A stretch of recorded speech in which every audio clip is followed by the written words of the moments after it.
time mong, muna ako ba yun? Idol. First time mong makasama sa practice si Dre. Oo. Na nasa national team. Kumusta naman yung... Una-una, nakaka-starstruck din pala kasi first time ko din siya nakasama maglaro. So, at iba yung pakiramdam pala, parang mas confident kami as a team ngayon kasi andyan na siya. Parang nung na-call up ka ba nung 4th and 5th window, alam naman natin na hindi siya pwede dahil nga doon suspension, pero pinangarap mong darating tong araw na ito na. Yun nga, may kakaroon ka ng chance na makiteammate siya. Oo naman, syempre, lalong-lalo na yung mga kababayan natin na pinapangarap siya na makasama ulit dito para makatulong sa atin para sa pangarap nating World Cup. So, ang laking chance kasi andyan na siya. Pero hindi madali, kailangan i-work namin, chemistry namin as a team.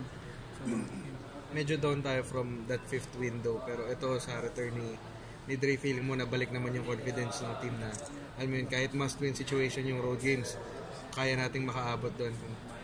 Una, yun nga, mahirap no kasi down tayo, kailangan natin manalo at siyempre away pa tayo. So, siguro yung advantage na namin, andyan na si Dre.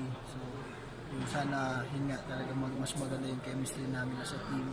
Same time, yung pinaka-advantage namin kahit away kami. So, yung mga Pilipino na kababayan natin nandun, sigurado naman sure kami na susuporta sila nandun. So, yun yung pinaka-advantage. Scotty, yung lamig sa Kazakhstan, paano mo balak? Yun nga eh. Siguro kaya ang lamig din dito ngayon, tinutodo na nila yung aircon para masanay kami.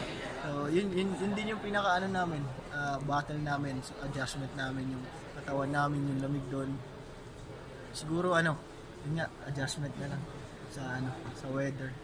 Scott, ano yung nakita mo siguro kay Dre na nahalata mo na nasa same court kayo na basketball-wise na nakita mo sa kanya? Yung pinakauna yung nilulook up sa kanya is yung leadership niya ngayon kasi legit NBA player siya, sobrang may experience na sa mga international league. So, yun yung pinaka nilulook up yung leadership niya para sa amin. So, talagang yung sabihin niya, susundin namin and yung mga adjustment na as a team. Thank you, Scott. Bait ako ito Andre Blatch.